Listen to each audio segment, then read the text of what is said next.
OK, bonjour mes amis. Encore une autre fois, Pierre Roussel, entreprise missionnaire en association avec Mission Silo, l'école de la mission Éveil. Alors aujourd'hui, c'est partie 2 de la réformation de l'Église. Mais avant que j'embarque dans l'enseignement, je dois faire ceci aujourd'hui. J'ai promis cela. Je dois reconnaître ou mentionner 3 personnes qui font partie de tout ce que nous faisons ici au Canada, mais qui a l'impact en Afrique présentement, dans l'Église francophone. Je dois mentionner premièrement Sœur Brigitte.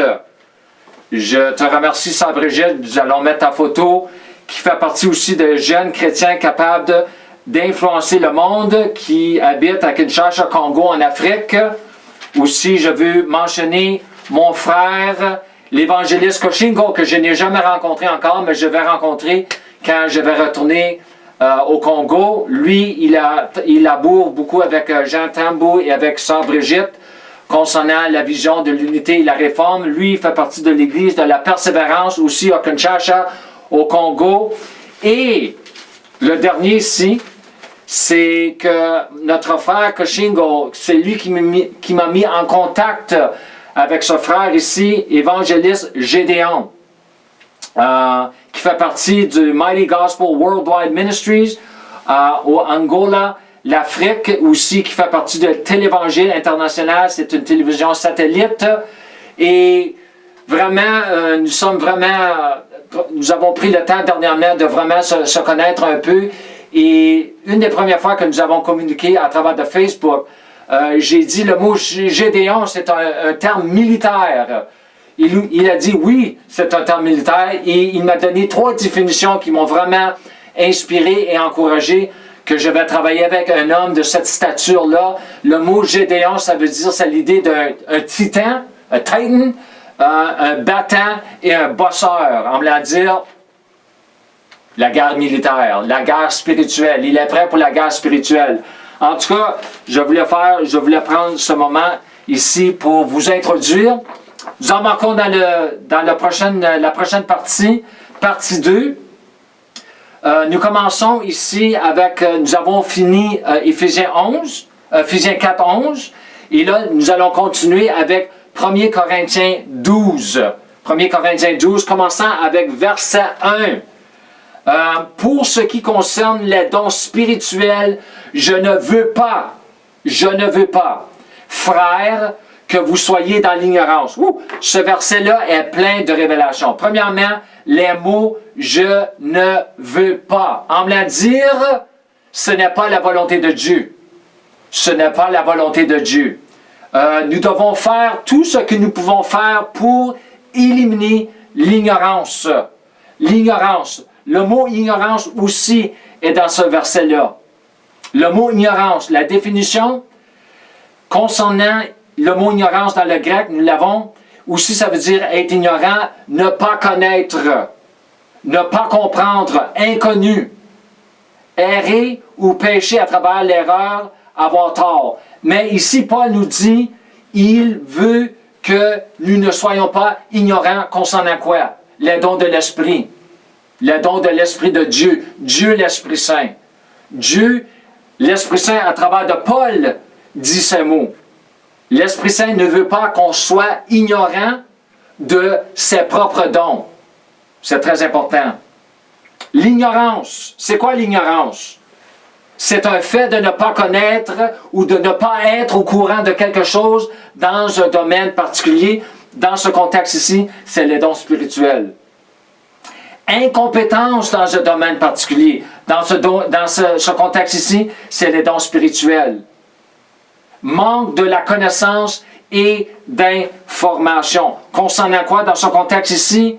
Les dons spirituels. Vous savez que le mot « ignorance » est utilisé souvent dans le Nouveau Testament.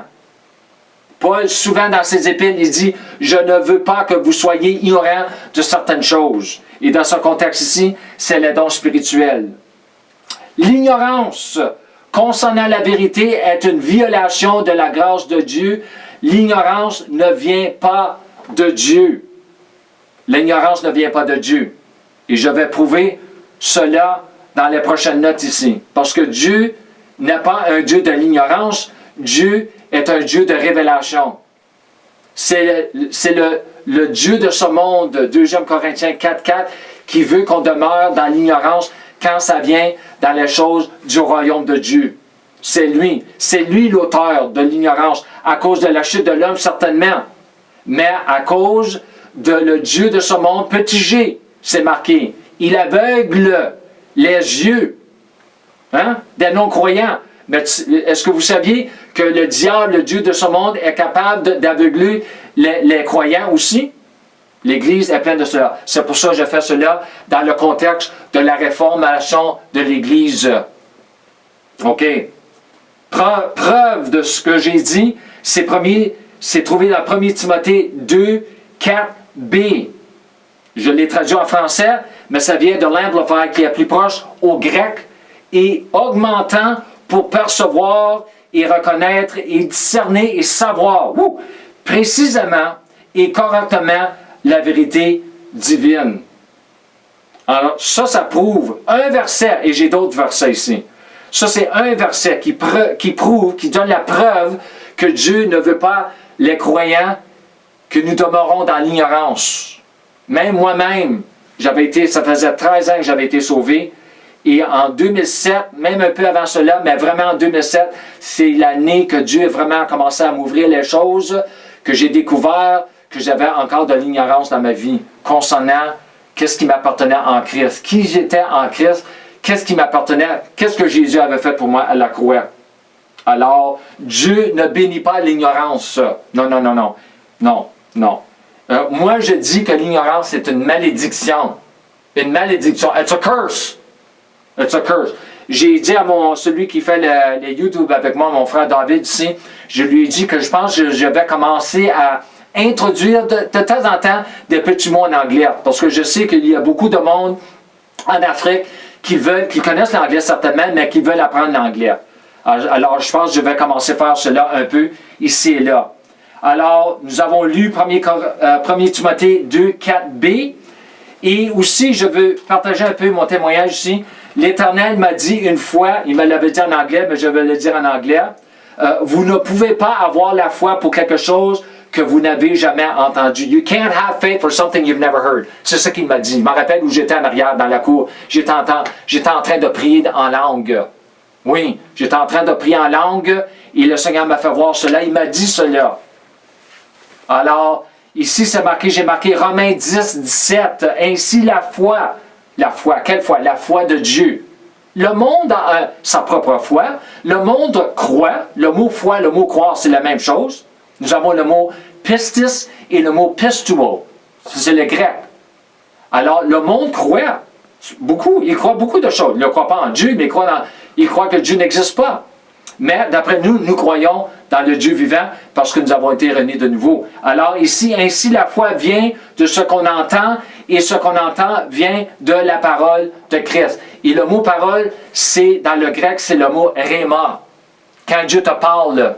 Quand Dieu me parle, il me fait découvrir des choses des fois que je ne connaissais pas auparavant. Je ne le savais pas. Dieu veut éliminer l'ignorance à travers des révélations, des rhémas, tout cela, sa parole.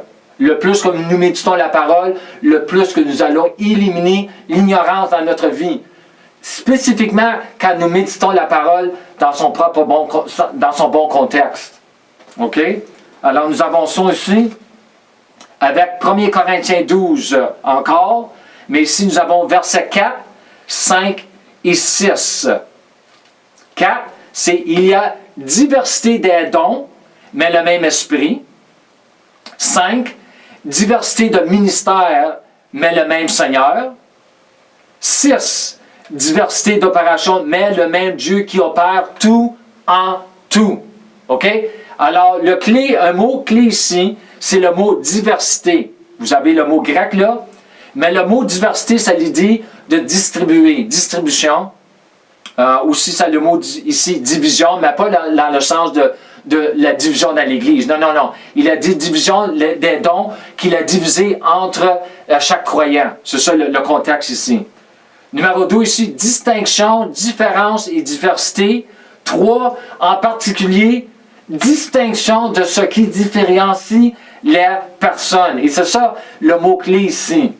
Parce que chaque individu, chaque croyant dans un corps, même dans un corps local, a certains dons. Même des fois, vous pouvez peut-être avoir les mêmes dons, mais certainement, si vous êtes plus que 2 ou 3 ou 4 ou 5, 50, 60, 100, 200, 300, que ce soit, vous avez certains membres, ils ont certains dons qui doivent fonctionner dans ces dons.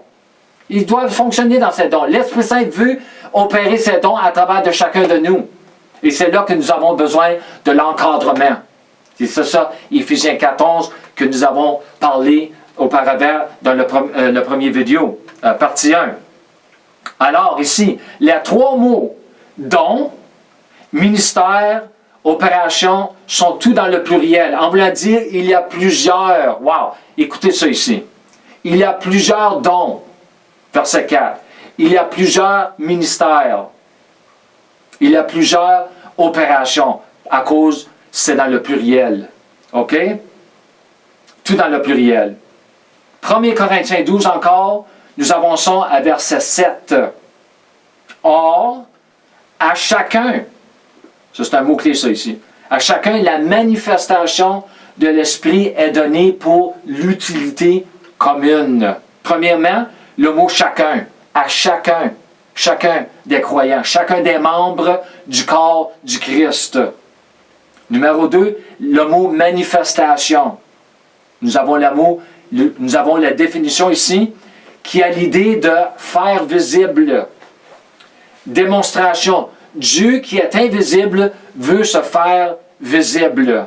Et c'est ici, je veux rentrer ici dans 1 Corinthiens 1,15, Colossiens 1,15. D'après l'Amplified, je vais le traduire dans le français ici.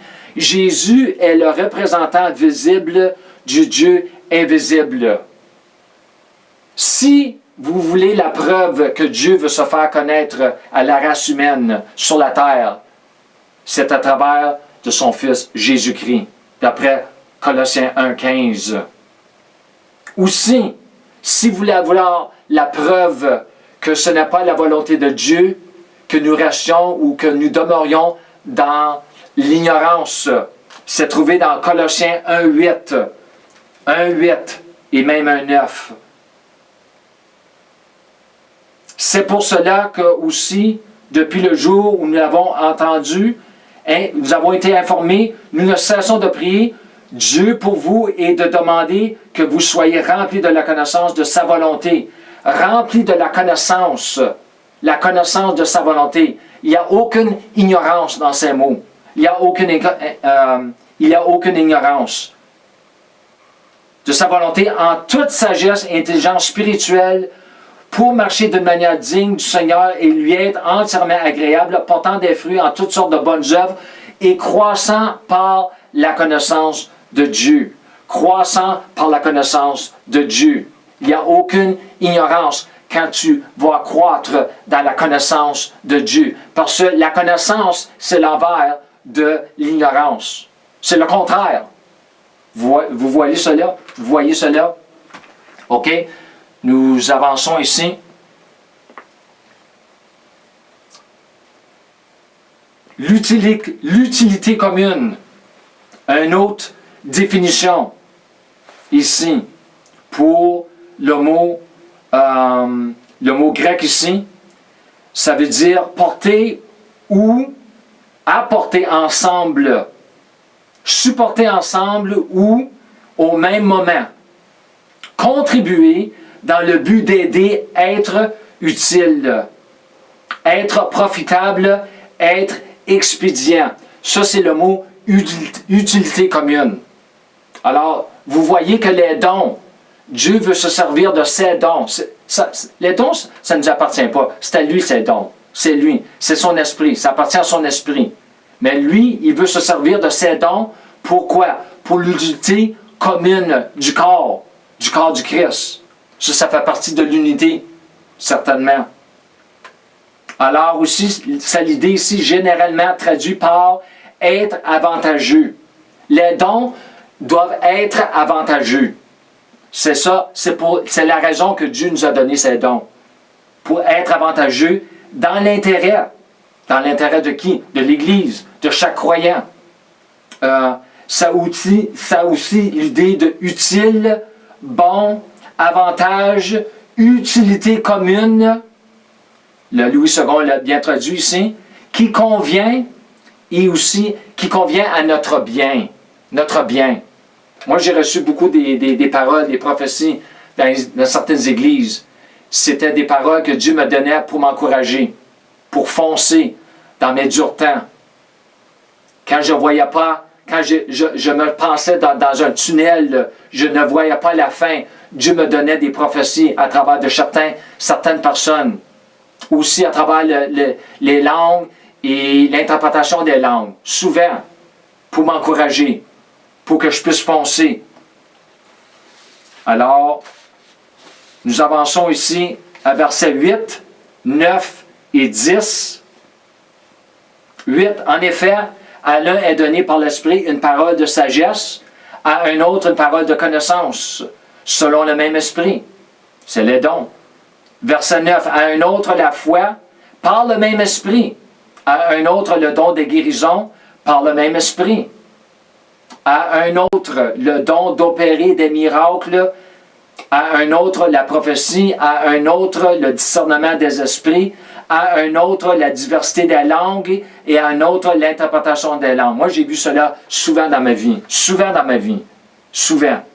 Dieu s'est servi de ses dons, comme j'ai dit, pour m'encourager, pour me donner des révélations pour enlever l'ignorance concernant ma marche de foi.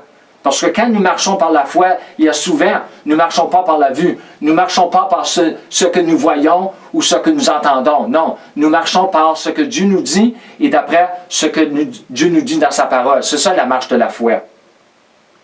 Ici, la liste des dons, la diversité des dons, diversité de ministères. Et moi, je vous donne tout ceci, pourquoi?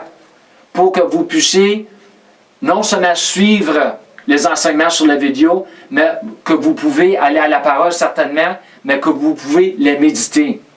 Parce que c'est à travers la méditation de la parole, de ces choses ici, que vous allez commencer à bâtir la foi, pour que vous puissiez avoir la foi, pour que Dieu puisse opérer ses dons à travers d'une église locale ou dans une école de Bible, certainement, parce que Dieu fait tout à travers de la foi.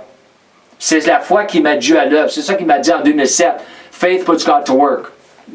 La foi ou la foi de Dieu, pas la foi de l'homme, la foi de Dieu met Dieu à l'œuvre. OK? Alors, diversité d'opération, une parole de sagesse, une parole de connaissance, la foi, le don de guérison, des guérisons, le don d'opérer des miracles, la prophétie, le discernement des esprits, la diversité des langues, l'interprétation des langues. Beaucoup de pluriel ici. Beaucoup de pluriel. Et pourquoi que nous ne voyons pas ces dons en manifestation comme on devrait dans l'Église aujourd'hui? C'est parce qu'il n'y a pas de foi dans ces dons. Nous ne mettons pas notre foi dans ce que la parole nous dit concernant ces choses. Parce que nous avons beaucoup dans l'Église aujourd'hui qui disent ces dons, ils n'existent pas aujourd'hui. Ils ne sont pas pour aujourd'hui. Alors ça, c'est l'ignorance, ça. Ça, c'est même plus que l'ignorance, c'est la stupidité, ça. C'est ridicule de dire ces choses-là. OK? En tout cas, dernièrement ici encore, dans 1 Corinthiens 12, c'est verset 11. Un seul et même esprit opère toutes ces choses, les distribuant à chacun en particulier comme il le veut. Un seul et même esprit. L'Esprit de Dieu est dans chacun de nous. Ça, j'avais partagé ça une fois à un pasteur, un berger. Il était venu visiter ici et on dirait ça venait en dedans de moi. Alors j'ai dit, je ne peux pas le laisser partir de la maison sans partager ce que je ressens. Le Seigneur, il veut que je lui dise. Alors je lui ai dit, avant de partir, je lui ai dit la journée que les bergers des églises, la journée que non seulement les bergers, mais les leaders, les encadreurs des églises, la journée qu'ils reconnaissent que l'Esprit Saint est dans chacun des croyants, ça va changer la manière que les églises opèrent. Parce que l'Église, l'Esprit Saint n'est pas limité à seulement les encadreurs. Parce que l'Esprit Saint habite dans chaque croyants et l'Esprit Saint veut se manifester comme il le veut à chacun, à travers de chaque croyant. Ça, c'est très important. Ça fait partie de la réforme de l'Église, la réformation de l'Église. OK? Opère toutes ces choses, c'est par l'Esprit. C'est lui qui opère les dons. J'avais entendu un enseignement, j'avais vu un prédicateur peut-être ça faisait 2 ans que j'étais sauvé, et il avait dit, dans son enseignement, il avait dit, c'est pas à nous à opérer ces dons. C'est pas à nous, on ne peut pas les opérer. Mais qu'est-ce qu'on peut faire? On peut les croire pour que Dieu puisse les opérer. Et c'est vrai. Dans ce temps-là, je ne comprenais pas ce qu'il disait, mais je le comprends aujourd'hui. C'est pour ça, moi, je prends le temps, aujourd'hui, de semer ces versets en moi, les confesser, être en accord avec. C'est le mot homologia. Saying the same thing. Dire la même chose que Dieu dit. Il faut dire ce que Dieu dit. Pas ce que l'homme dit de les dons, mais ce que Dieu dit de ses dons. C'est très important. Les distribuant à chacun en particulier. En particulier, ça c'est 1 Corinthiens 12, 7 aussi, le mot « chacun » est trouvé dans 1 Corinthiens 12, 7. Et dernièrement ici, « comme il veut ». Ça c'est très important. Que l'Esprit Saint a la liberté d'agir comme il le veut quand nous nous rassemblons ensemble, que ce soit le dimanche, le samedi soir, le mercredi soir, que ce soit si on peut se rencontrer chaque jour, comme il se faisait dans le livre des Actes, ils se rencontraient chaque jour, daily, c'est marqué, daily, chaque jour ils se rencontraient pour la doctrine, la prière, tout cela, partager ensemble. C'est ça qui manque dans l'Église aussi. C'est pas une affaire d'aller à l'Église, nous sommes l'Église. C'est pas une affaire d'aller à l'Église ou se rencontrer 1 fois par semaine ou 2 fois par semaine. Non, non, non, non, non. Non. Non. L'Église, c'est une famille. C'est les enfants de Dieu. Et c'est le temps qu'on commence à se réunir avec ceux que Dieu nous met ensemble pour que nous puissions grandir ensemble, pour que nous puissions foncer ensemble. Il y a de la force dans l'unité. Quand nous sommes en unité, nous pouvons foncer. Foncer à travers les moments difficiles, à travers la guerre spirituelle, tout ce qui se passe, à travers le monde, tout ce que le monde dit contre l'Église. Quand nous sommes unis ensemble, ça nous donne une force. Et Dieu agit dans l'unité, pas dans la division, dans l'unité. Je vous remercie pour votre temps. À la prochaine fois. Amen.